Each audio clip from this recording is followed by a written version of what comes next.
I'll never forget the look on my son's face when the lawyer read my husband's will. And to my son, Eric Brahman, age 38, I leave the sum of $1, paid from petty cash. Silence. Eric's jaw dropped. His hands trembled on the polished mahogany table. Vanessa, his beautiful but ruthless wife, let out a choked gasp. And me, Aisha Brahman, 59 years old, widow of a man who built a $55 million empire. I sat there in my black Armani suit, holding Richard's wedding band on a chain around my neck, waiting for the storm I knew was coming. Eric's voice cracked. $1? That's not possible. Dad promised me everything. But Richard had been deliberate. He had watched his only son transform over 5 years, poisoned by Vanessa's ambition, blinded by entitlement. And he had planned the ultimate lesson. I kept my expression calm, though my heart pounded. This was the moment I dreaded and prepared for. My husband's last move, his queen's gambit. Vanessa turned her fury on me. Aisha, this can't stand. You have to fix this. Contest the will. You're his wife. You inherited everything. Her mask of sympathy cracked wide open, revealing the greed beneath. And in that instant, I realized Richard had been right all along. Grief doesn't have to make you weak. Sometimes it makes you dangerous. I thought of the red silk dress I'd worn to Richard's funeral, the dress that made Eric seethe, the dress that reminded everyone, including me, that I was still alive. I wasn't the helpless widow they thought I was. I was the woman Richard had trusted to finish the lesson he'd started. Eric begged, his eyes wide, his voice desperate. Mom, please, don't let Dad's decision destroy me. But how do you save a son who tried to sell your home behind your back, who treated you like a child while planning to gamble away the fortune you helped build? How do you forgive when respect has been replaced with entitlement? That was the question hanging in the air as Charles folded the will and closed his leather portfolio. The empire, the properties, the company, all of it was mine. And Eric was left with nothing but a single dollar and the crushing weight of his own choices. Before I tell you what came next, how my son spiraled, how his marriage unraveled, and how I discovered whether redemption was even possible, I need to ask you something. Have you ever been underestimated by your own family, treated like an obstacle instead of a person? If you have, you'll understand why I chose not to back down. Stay with me, because what happened after that would shake our family to its core. The silence in that conference room should have lasted only seconds, but it stretched into an eternity. I could hear the tick of Charles's antique clock on the wall, each second pounding like a drum. Eric stared at me as if I had been the one to betray him, not his own father's pen on the page. Mom, he whispered, his face pale. Tell me this isn't true. Tell me you'll fix it. Fix it. As though I'd broken something. As though I hadn't just sat there, blindsided by the cruel truth of what Richard had seen in his only son. I wanted to reach across the table and touch Eric's hand, remind him of the boy who once pressed wildflowers into my palm, calling me the most beautiful woman in the world. But that boy was gone, replaced by a man who saw me as a bank account he had a right to plunder. Vanessa's nails, sharp and crimson, tapped an impatient rhythm on the table. Her eyes glittered with contempt. This isn't legal, she snapped. No father disinherits his only child like this. Someone got to him. Someone influenced him. I could feel her gaze burning into me. She wanted me to rise to her bait, to admit I had whispered in Richard's ear, poisoned him against his son. But Richard had seen it all on his own. The arrogance, the condescension, the way Eric had started calling him old man behind closed doors. Eric slammed his fist onto the polished surface, rattling the crystal water glasses. He can't do this to me! I gave my life to Brahman Enterprises! I earned that inheritance! Charles's steady voice cut through the air like a knife. Your father disagreed, Eric, and he left documentation to explain why. If you wish to contest this, those records will become part of the public record. I watched the color drain from Eric's face. He knew exactly what Charles meant. The recordings, the financial lies, the schemes, all of it could be dragged into the light. But the pain for me wasn't in watching him squirm. It was in realizing that my son's first thought wasn't of family or love or legacy. It was of his reputation. When the meeting ended, I walked out into the gray morning light. The sky threatened rain, but the drizzle held off, as if the heavens themselves were waiting for the drama to unfold. Eric trailed after me, Vanessa close at his side. On the sidewalk, he grabbed my arm. His grip was too tight.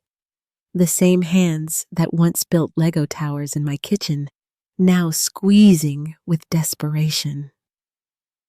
Mom, please, you can't just let this happen. Give me something, a share, anything. I pulled my arm free, my pulse hammering in my throat. Your father's will was his decision. I won't dishonor it. His eyes flashed with anger. You'd rather see me ruined than admit you have power to change this? Vanessa leaned in, her perfume heavy and cloying. Think carefully, Aisha. The world will think you're cruel if you let your only child suffer like this. Do you really want to be remembered that way? I stared at her, this woman who had inserted herself into every corner of my son's life. And I thought of the subtle digs, the whispered lies, the way she'd turned Eric against me one conversation at a time. My grief twisted into steel. I'd rather be remembered as a woman who stood her ground than as a fool who let greed destroy her family. Their faces hardened. For the first time, I saw fear in Vanessa's eyes. She wasn't used to me pushing back. That night, I returned home to the vast, echoing house Richard and I had built together. The chandeliers sparkled overhead, but the rooms felt colder than ever. I poured a glass of whiskey in Richard's study, sat in his leather chair, and let the silence press in on me. The photograph of Eric at his college graduation stared back at me from the desk. His smile had been so bright that day, his future wide open. Now that same sun had tried to sell my house before the funeral flowers had even wilted. I pressed my forehead to the glass frame and whispered, "Where did I lose you?" But no answer came. Only the rustle of leaves outside the window and the distant sound of traffic moving on without us. In the days that followed, the cruelty became sharper. Eric and Vanessa came to the house, walking through like inspectors appraising assets. Vanessa's eyes swept over the art on the walls, the Persian rugs, the grand piano. This place could fetch top dollar, she murmured once, her hand running along the banister as though it already belonged to her. Eric stood in Richard's study, leafing through papers with the confidence of a man rehearsing ownership. Don't worry, Mom. We'll handle everything. You just focus on your grief. The patronizing tone stung more than his words. Focus on my grief. As if my grief was a weakness, not the very fire that was hardening me. At night, I lay awake in the master bedroom, staring at the empty side of the bed. The space where Richard should have been, the echo of his laugh, the warmth of his hand, all gone. And yet, his voice still lingered in my mind. The most dangerous opponent is the one who smiles while planning your destruction. Eric thought he was winning. Vanessa thought I was fragile. They believed they had all the time in the world to tighten their grip. What they didn't see was the quiet resolve building inside me, drop by drop, like water wearing away stone. One evening, after yet another condescending lecture from Eric about financial opportunities, I retreated to the garden. The roses Richard had planted bloomed red against the twilight sky. I knelt, touched the thorns, and let them prick my skin. A reminder that beauty and pain always lived side by side. And as blood welled on my fingertip, I made myself a promise. If Eric wanted war, I would fight with elegance, patience, and precision. The loneliness was crushing, but in that loneliness, a new strength was being born. When Charles called later that week, his voice carried a quiet urgency. Aisha, there's something you need to see. Eric's been making commitments he cannot fulfill. He's walking into disaster. I held the phone tight, my eyes on the darkened hallway where shadows stretched long across the floor. The silence of my house felt heavier than ever. What kind of disaster? I whispered. Charles paused. Come to my office tomorrow. It's time you saw just how deep Eric has already dug himself. Charles's office had always felt like a fortress. Mahogany walls, heavy drapes, oil portraits of judges and statesmen.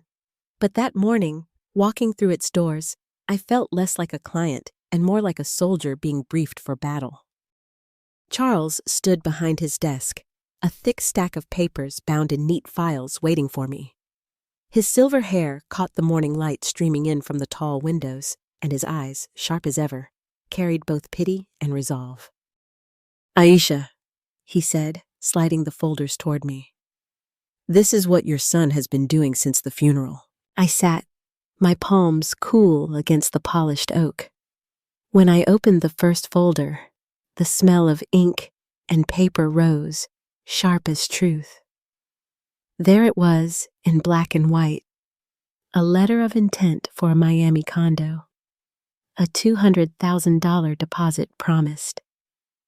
Eric's signature bold, his handwriting confident, but beneath it, the lie. He had listed his liquid assets at $55 million.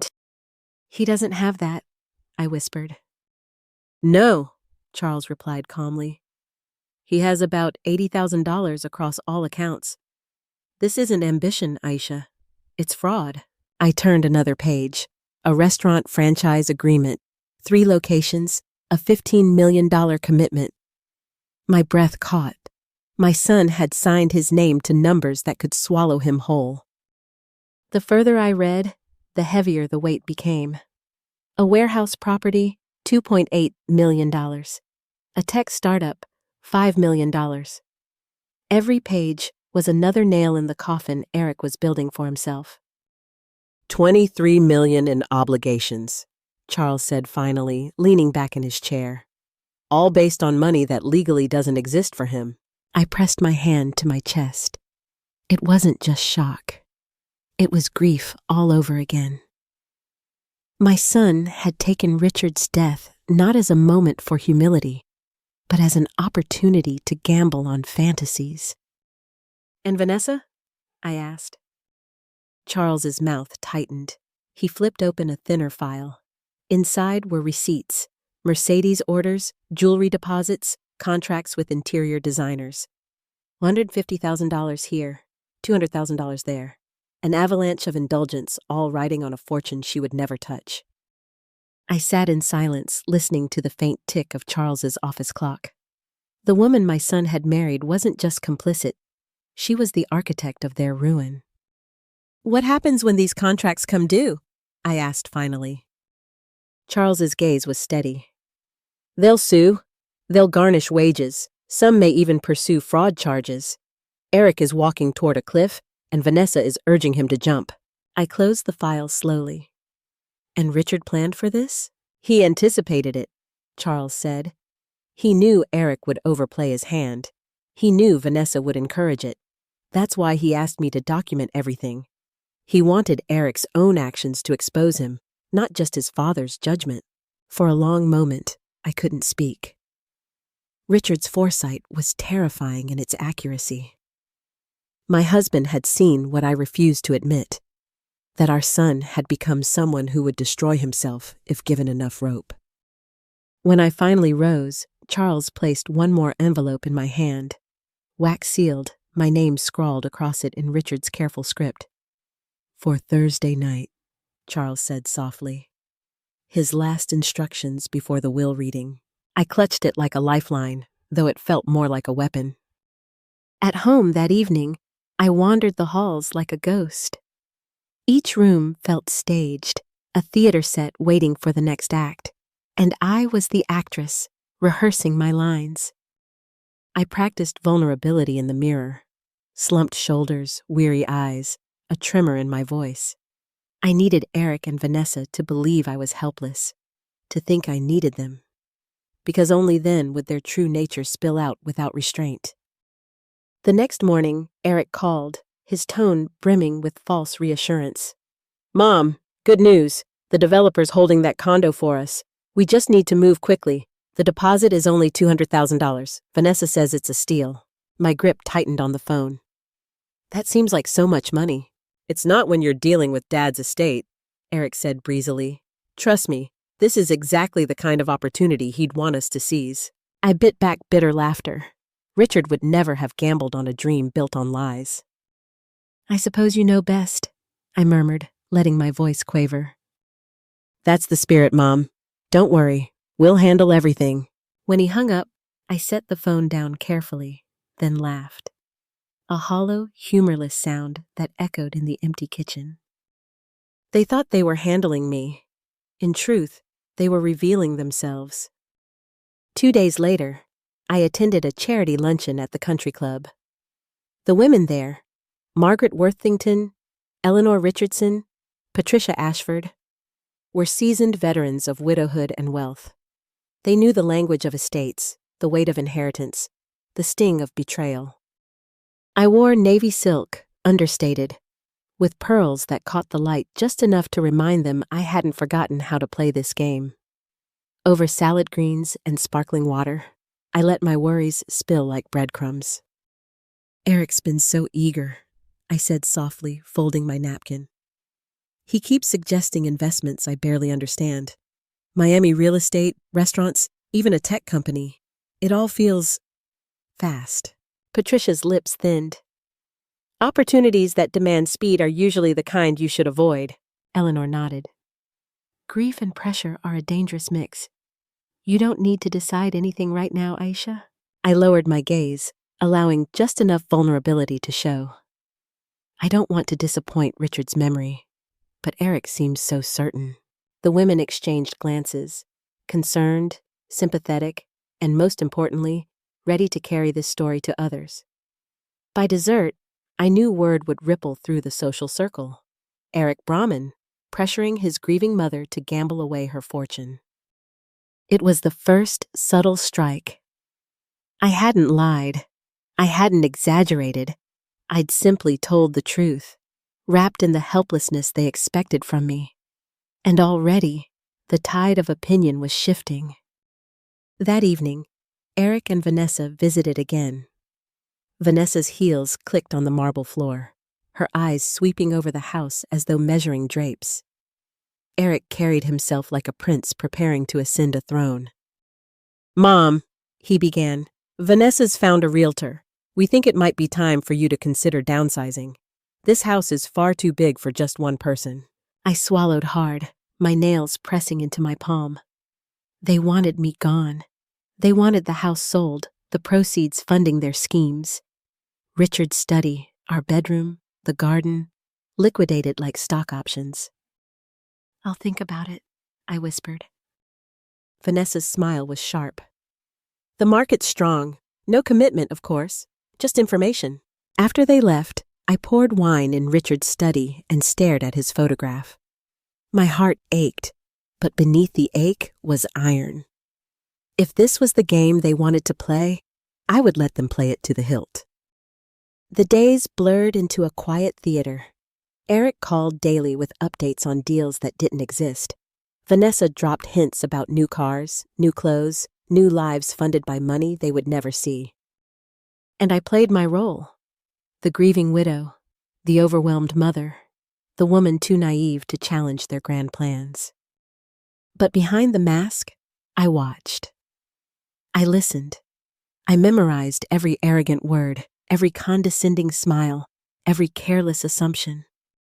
By the 4th day, Charles called again, urgency sharpened in his voice. "Aisha, it's worse than I thought. Eric's signed more documents. His commitments now total $23 million. He's put your house on the market." My hand trembled around the receiver, though my voice stayed steady. And when the will is read, Charles exhaled. It will all collapse. Every deal, every lie. He'll face ruin. I looked out at the garden, the roses blooming defiantly in the late autumn chill. Their thorns gleamed in the fading light. Then let it collapse, I said softly. Let him see the ruin he built with his own hands. The week stretched like a taut wire. Each day Eric dug deeper. Each night I rehearsed my grief-stricken mask. The house grew colder, but my resolve grew hotter. By Thursday, the eve of the will reading, the sealed envelope still waited on Richard's desk. His handwriting beckoned. I lit a single candle, sat in silence, and finally broke the seal. My dearest Aisha, the letter began. Tomorrow, you'll face a test of both your heart and your resolve. Remember, love and enabling are not the same. Mercy without consequence breeds entitlement. Let him fall, so he may rise again. Trust yourself. I pressed the letter to my chest, tears sliding down my cheeks. Richard's words were a blade, but also a shield. Tomorrow, everything would change. And as the candle guttered low, I whispered into the empty room, so be it. Friday morning arrived gray and heavy, as though the sky itself understood what was about to unfold. I dressed deliberately, black Armani suit, Richard's wedding band hanging on a chain around my neck, small pearl earrings. Enough to signal dignity, but not triumph. I wanted them to believe I was still vulnerable, still leaning on my son for support. Charles's office tower loomed like a fortress, its steel and glass reflecting the storm clouds. I sat in my car, watching Eric and Vanessa pull up in a brand new BMW, bold as ever. Eric practically bounced out of the driver's seat, his suit pressed, his tie crisp, his steps full of entitlement. Vanessa shimmered beside him in a designer dress, her hair polished into perfection. They looked like people arriving at a celebration, not a reckoning. Inside, the air smelled of leather and old wood polish. A receptionist led me to the conference room. Polished mahogany table, high-backed chairs, water glasses waiting. Eric stood quickly to hug me, his hands clammy but his smile wide. Mom, he said softly, we're here for you. Whatever happens, we'll get through this together. I let my shoulders sag, as though I needed his strength. Thank you, sweetheart. I don't know what I'd do without you. Vanessa placed a manicured hand over mine. We'll guide you through every detail, Aisha. You're not alone. Her eyes glinted with triumph she couldn't quite hide. Charles entered with his associate, both carrying leather portfolios. His expression was solemn, professional. He sat at the head of the table, unfolded the blue-backed legal document, and began to read. This is the last will and testament of Richard James Brahman, executed on September 20th of this year. Eric leaned forward eagerly. Vanessa straightened her spine. I pressed my hands together in my lap. I leave the entirety of my estate, including all business interests, properties, investments, and accounts, to my beloved wife, Aisha Brahman. In recognition of her partnership, her wisdom, and her unwavering dedication, the words detonated like thunder in the silent room. Eric blinked. What? That must be a preamble. What about me? Charles's voice never wavered. To my son, Eric Brahman, I leave the sum of $1 to be paid from petty cash. Vanessa's hand flew to her mouth. Eric's face drained of color, then flushed crimson. $1? His voice cracked. That's impossible. He promised me everything. Charles lifted a hand. There is more. He continued reading, his tone steady, unflinching. I make this bequest not from cruelty, but from love. For 2 years I have watched my son choose entitlement over effort, inheritance over achievement. I leave him $1 as a reminder that wealth must be earned, not assumed. If he wishes to join the family legacy, he may prove himself worthy through his actions, not his birthright. Eric slammed his fists against the table. This is fraud. He wasn't in his right mind. Someone influenced him. Actually, Charles said firmly, Richard underwent a full psychological evaluation 1 week before signing. The report affirms he was of sound mind. Vanessa's composure cracked. This is illegal. You can't just disinherit a child like that. In this state, Charles replied coolly, parents have complete discretion. The will is ironclad, and Richard anticipated contestation. He left extensive documentation, recordings, written notes, witnesses, proving his reasoning. My son's eyes darted to mine, desperate, pleading. Mom, Fix this. You inherited everything. You can give it to me. Dad was wrong, but you can make it right. I swallowed the lump in my throat. Eric, your father saw who you've become. He left you exactly what you earned. Vanessa's mask slipped completely, her voice sharp and furious. Aisha, you can't let this stand. We've already made commitments, millions. If you don't hand over the money, Eric will be ruined, and you'll have destroyed your own son. The words sliced through me like knives. But then I heard Richard's voice in my memory. Mercy, without consequence, breeds entitlement. Those commitments were your choice, I said quietly. You made them based on money you didn't yet have. Eric's voice cracked. But Mom, we'll be sued. The condo, the restaurants, the tech company, they'll come after us. We'll lose everything. You chose risk over reason, Charles said sharply. And every contract is in your name, Eric. Not the estate's, not your mother's. Yours. The silence was suffocating. Vanessa's face twisted with rage. So you're really going to sit there and watch your son be destroyed? I turned to her slowly. Vanessa, you stood at my husband's funeral whispering about being in charge now. You've dismissed me as incompetent, pushed me to sell my home, encouraged my son to lie about money he didn't have, and now you demand rescue? Her lips trembled. Eric looked at me, eyes wide, hands shaking. Mom, please, I'm begging you, don't let him take everything from me. But I stayed still, Richard's words echoing in my chest. Let him fall, so he may rise again. Charles closed the folder. Unless you intend to contest, which will release every damaging record into the public eye, this will is final. Eric slumped back, pale, hollow, broken. Vanessa's nails dug into his arm, her eyes wild. We'll fight this, she hissed. We'll fight her. She's nothing without us. I rose slowly, gathering my purse. My voice was steady, even as my heart pounded. I am more than you think, Vanessa. Far more. As I reached the doorway, Eric's voice cracked one last time. Mom, please, don't leave me with nothing. I turned back, meeting his desperate eyes. You're not being left with nothing. You're being left with a lesson. Whether you learn it is up to you. I walked out into the hallway, the weight of Richard's empire on my shoulders and the sound of my son's collapse echoing behind me. But I knew this was only the beginning, because when desperation turns to survival, masks come off, and Eric and Vanessa were about to show me just how dangerous they could become. I drove home from Charles's office with my knuckles white on the steering wheel. The silence inside the car was thick, punctuated only by the rhythm of my own breath. Behind me, my son's voice still echoed.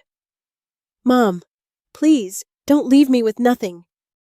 But nothing wasn't what Richard had left him. Richard had left him a mirror. And today, Eric had finally been forced to look into it. I thought I'd have the evening to myself, time to let the storm settle. But barely an hour after I poured a glass of wine in Richard's study, the doorbell rang. Through the window, I saw the BMW in my driveway. Eric pacing, his tie askew, hair disheveled from running his hands through it. Vanessa stood beside him, arms crossed, her face carved into something hard and brittle. I opened the door but didn't invite them in. Mom, we need to talk, Eric blurted, his voice hoarse. This whole thing, it's insane. We can fix it. You can fix it. There's nothing to fix, I said evenly. Your father's will is exactly what he wanted it to be. Eric's jaw tightened. No, he wasn't thinking clearly. He was sick. You know he intended for me to take over, for me to carry on the business. Vanessa stepped forward, her eyes flashing. Aisha, listen, we've made commitments, real, binding contracts, millions. If you don't release the money, Eric will be ruined, and you'll have destroyed your own son. Her words landed like a slap. I felt Richard's voice inside me again. Mercy without consequence is just permission. What kind of commitments? I asked coolly. Eric shifted, his bravado cracking. The restaurants, the Miami property, the warehouse project, the tech startup, all together. He hesitated, then exhaled. Around 23 million, maybe more? The number hung in the air like a death sentence. And you plan to cover all of this? I said slowly. With money you assumed you would inherit, money you never had. Eric's shoulders sagged. Mom, people invest based on expected income all the time. Dad did it. You did it. No. My voice sharpened. Your father built his fortune on proven revenue streams, on contracts backed by actual assets. You built yours on fantasies, on lies. Vanessa snapped, her composure gone.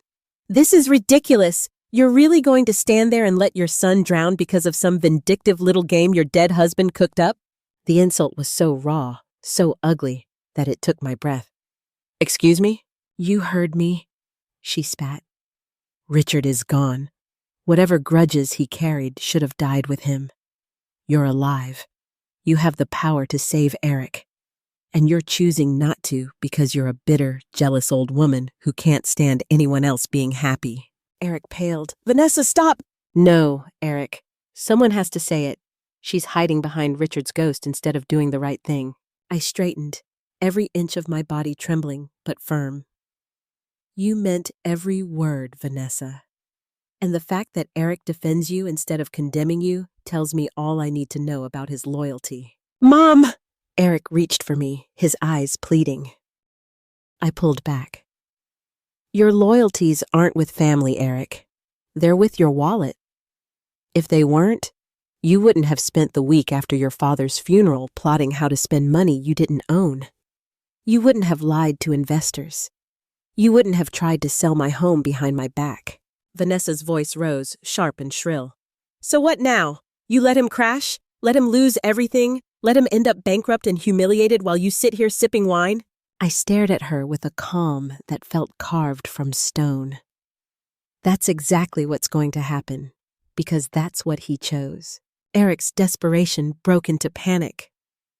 Mom, the franchise deadline is Monday.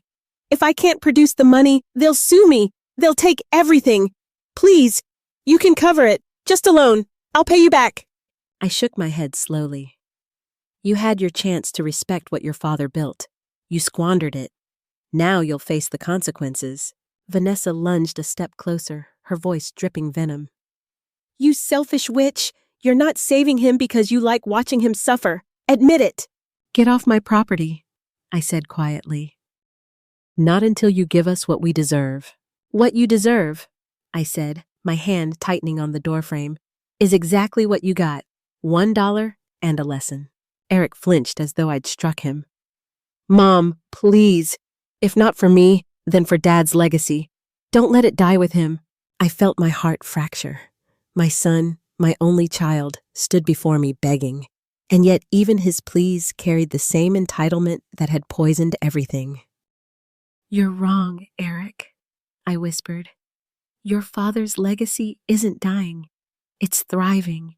In me, in the company, in the values he lived by. The only thing dying is your illusion that you are owed something you never earned.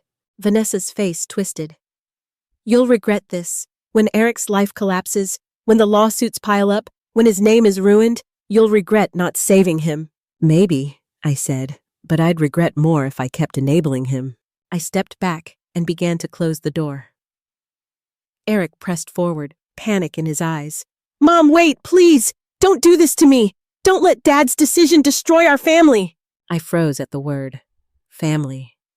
For 38 years, I had sacrificed for him, loved him, forgiven him. But love without limits had brought us here. Eric, I said, my voice breaking but steady. Your father didn't destroy this family.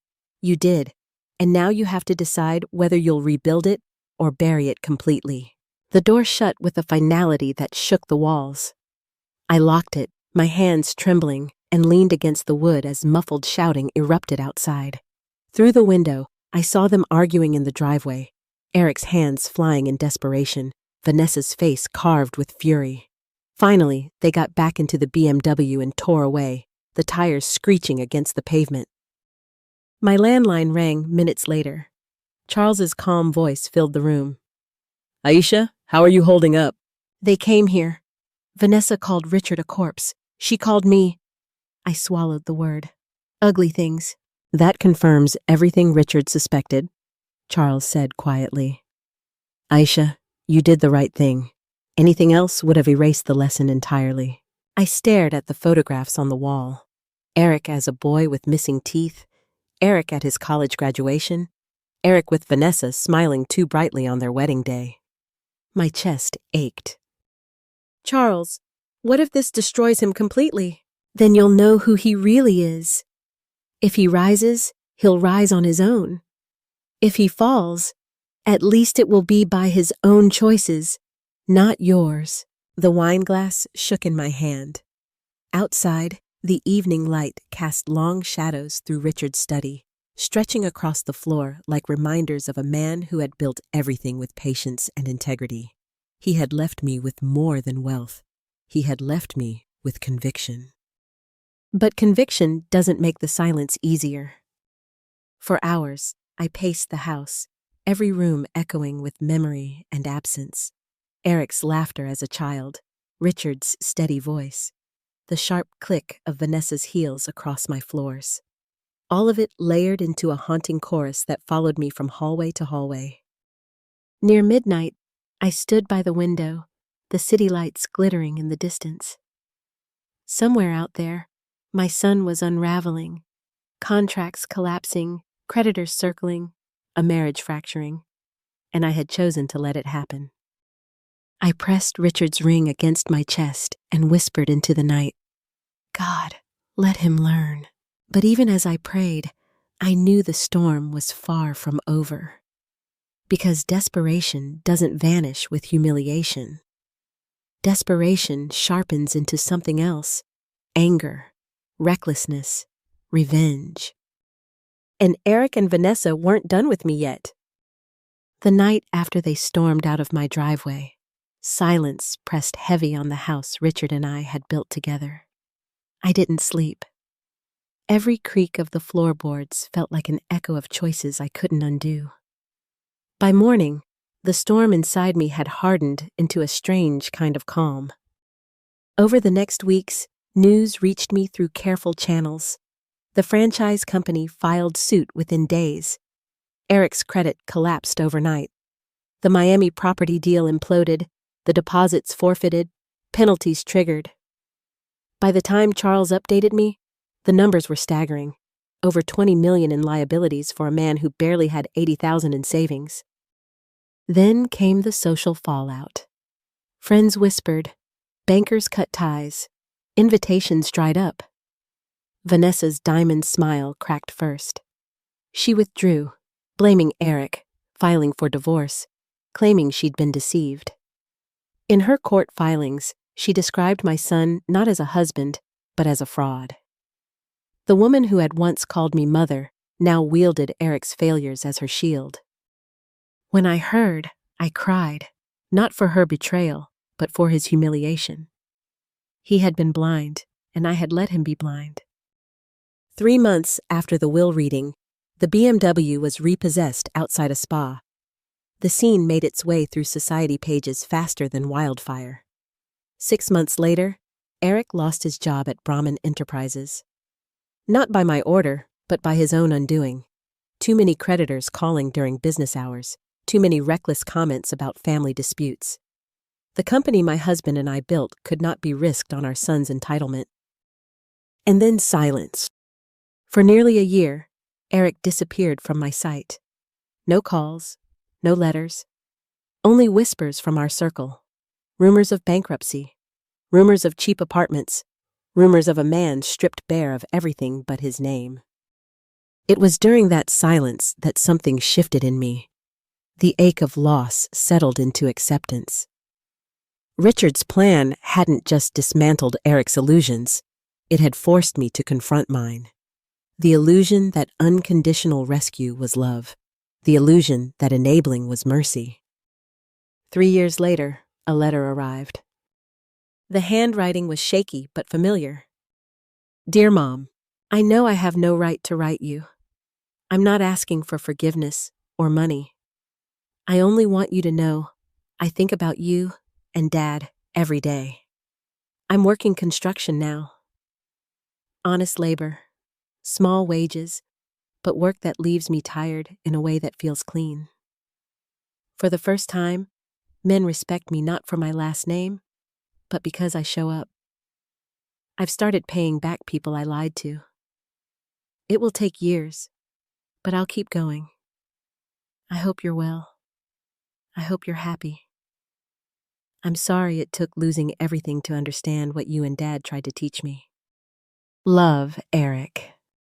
I read it until the ink blurred. More letters came, each one longer, steadier, more certain. He wrote about blisters on his hands, about learning the rhythm of hammers and saws, about the dignity of building homes for families who would never know his story. He wrote about humility, about living in one room with only what he could afford, about discovering that peace came not from excess, but from enough. And for the first time in years, I believed him. Last spring, Charles called.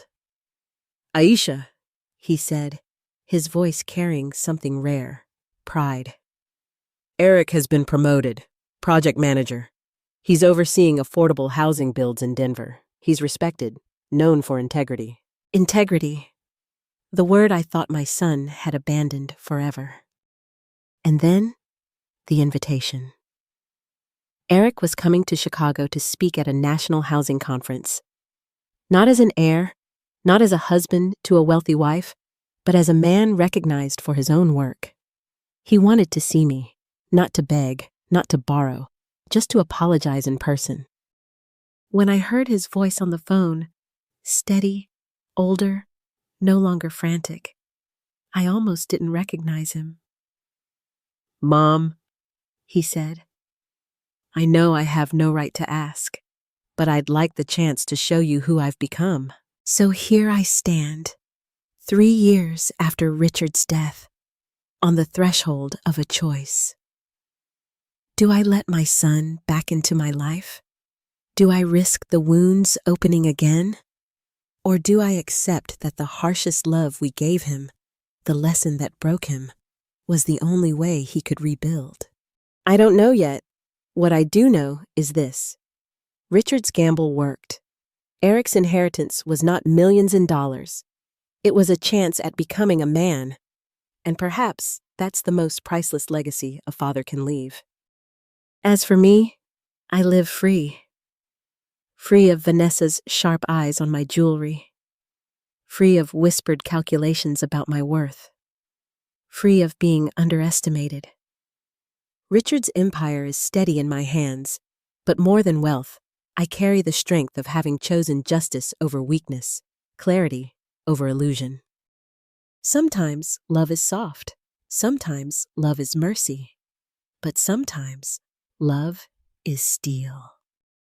And if you've ever been underestimated, dismissed, or treated as an obstacle, let this story remind you, respect is earned, not inherited. Loyalty is proven, not demanded. And sometimes, the greatest gift you can give the people you love is letting them face the consequences of their own choices. Now tell me, if you were in my place, would you give Eric that second chance? Or would you protect your peace and let him live with his lesson? Drop your thoughts in the comments. I want to hear from you. Because stories like this aren't just about one family. They're about all of us, learning where love ends, where respect begins, and how sometimes The only way forward is through the fire.